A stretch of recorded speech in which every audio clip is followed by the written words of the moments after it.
Hello friends, वेलो star enemy के part 2 को आज मैं एक्सप्लेन करने वाला हूँ। तो दोस्तों, अगर आपको मेरी एक्सप्लेनेशन पसंद आती है तो वीडियो को लाइक और कमेंट जरूर कर दें। इससे हमें हिम्मत और मोटिवेशन मिलता है ताकि हम और वीडियो बना सकें। तो वीडियो स्टार्ट होती है और हम देखते हैं फैंक के स्कूल को।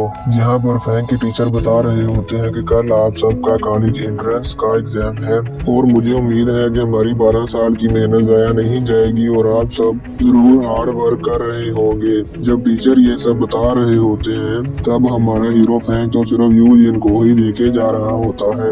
और अब क्लास खत्म होती है और फैंक अपने घर की तरफ जा रहा होता है कि तभी उसके सामने जेंग हाउ भाई आ जाता है और हम इसे हाउ भाई कहकर बुलाएंगे।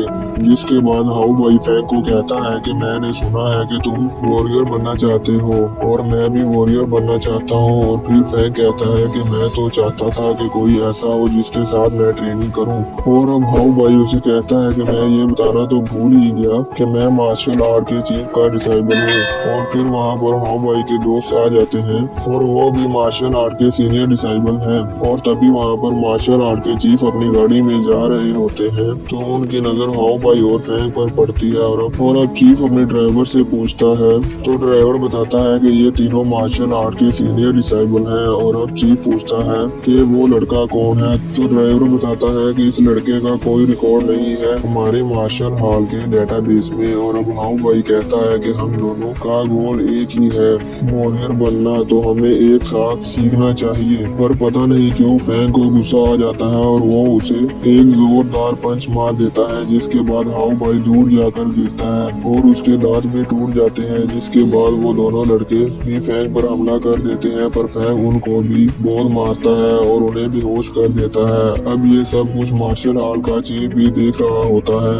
और वो बहुत शौक होता है कि इस लड़के ने अकेले ही मार्शल आर्ट के 3 सीनियर डिसाइबल को हरा दिया। अब चीफ वहाँ से चला जाता है और अब व्यू चेंज होता है और हम देखते हैं फैंक के घर को जहाँ पर फैंक का भाई उसे कहता है कि भाई आज आप लेट घर आए हैं। तो फैंक उसे कहता है मैं किसी वजह से लेट हो गया। और अब फैंक का भाई उसे कहता है कि खाना ठंडा हो गया है। और अब वो कहता है कि भाई आपने मुझसे वादा किया था कि डिनर के बाद सैर पर जाएंगे। जिसके बाद फैंक कहता है कि हम जरूर जाएंगे। और अब फैंक कहता है कि चलो खाना खा ले।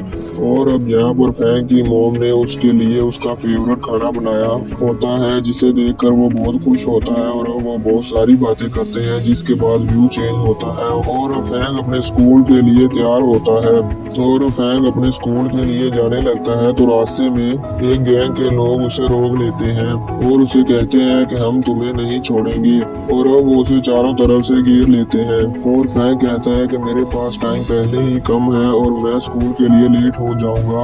लेकिन वो गैंग के लोग फैंक पर अटैक कर देते हैं और अब फैंक अकेले ही उन गैंग के लोगों से लड़ने लगता है और वो उनको एक एक करके हरा देता है। और इसी बीच वो अपने स्कूल के एग्जाम के लिए लेट हो जाता है और अब वो बहुत ही मुश्किल से दौड़ते दौड़ते अपने स्कूल पहुंचता है जहां पर एग्जाम स्टार्ट हो चुका था और वो लेट हो गया था। और अब वो अपने टीचर से कहता है कि टीचर मुझे भी एग्जाम देना है। इसके बाद टीचर उसे कहता है कि मैं तुम्हें एग्जाम रूम में इंटर होने नहीं दे सकता और यही रूल है। जिसके बाद चीफ जिनका नाम मिस्टर जियांग है वो वहाँ आ जाता है। जिनके वहाँ आते ही वो टीचर बिल्ली बिल्ली बन जाता है और अब मिस्टर जियांग उसे कहते हैं कि किसी वजह से ये लेट हो गया पर अभी तक 15 मिनट नहीं हुए हैं, जिसका मतलब ये है कि ये लड़का अभी एग्जाम दे सकता है। जिसके बाद टीचर कहता है कि आप तो यहाँ के चीफ हैं और मैं आप पर कैसे चेक कर सकता हूँ। जिसके बाद टीचर फैंक को कहता है कि जाओ जाकर अपनी सीट पर बैठ जाओ और एग्जाम दो। जिसके बाद फैंक मिस्टर जियांग को थैंक्स कहता है और एग्जाम देने के लिए चला जाता है।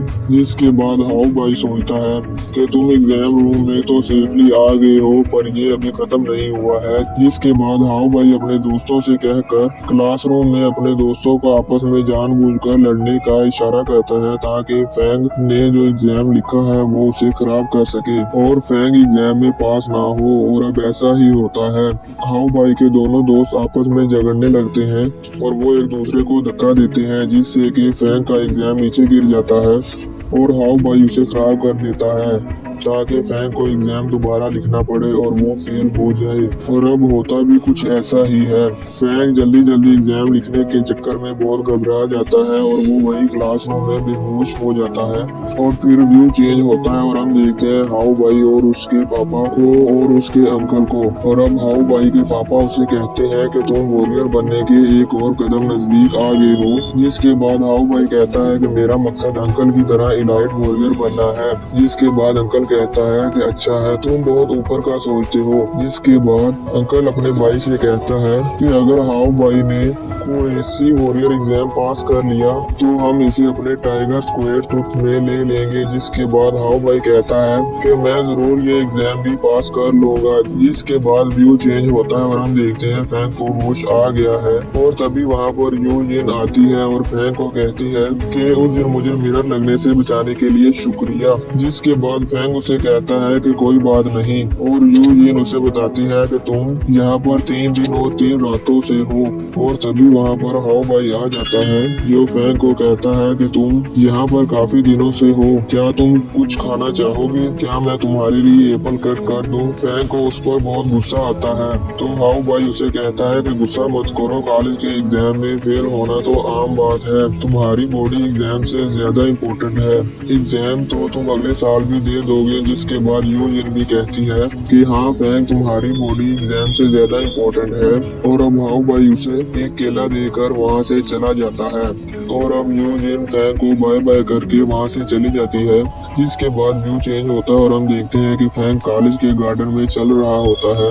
और तभी उसका दोस्त उसे बुलाता है और कहता है परेशान मत हो, सब ठीक हो जाएगा। जिसके बाद फैंग एग्जाम में पास होने वाले स्टूडेंट्स में अपना नाम देखता है, लेकिन उसे कहीं भी अपना नाम नजर नहीं आता और वो बहुत परेशान हो जाता है। जिसके बाद व्यू चेंज होता है और हम देखते हैं कि फैंग अपने घर की विंडो में खड़ा सोच रहा होता है कि जब चीफ उसके पास हॉस्पिटल में आए थे और उन्होंने उसे बताया था कि कोई बात नहीं, अगर तुम पास नहीं हुए, मैंने देखा था कि तुमने मेरे 3 डिसाइबल को अकेले ही हरा दिया था और तुम्हारी लड़ने की ताकत वाकई अमेजिंग है। जिसके बाद चीफ उसे बताता है कि तुम्हारी पावर एक 80 लेवल वॉरियर जितनी है। जिसे सुनकर फैंग हैरान हो जाता है और चीफ उसे बताता है कि अगर तुम 80 वॉरियर एग्जाम में हिस्सा लेते हो और उसे जीत जाते हो तो तुम एक वॉरियर बन जाओगे। जिसके बाद फैंग ये डिसाइड करता है कि वो इसमें जरूर हिस्सा लेगा। और इसी के साथ ये एपिसोड यहीं पर खत्म हो जाता है। तो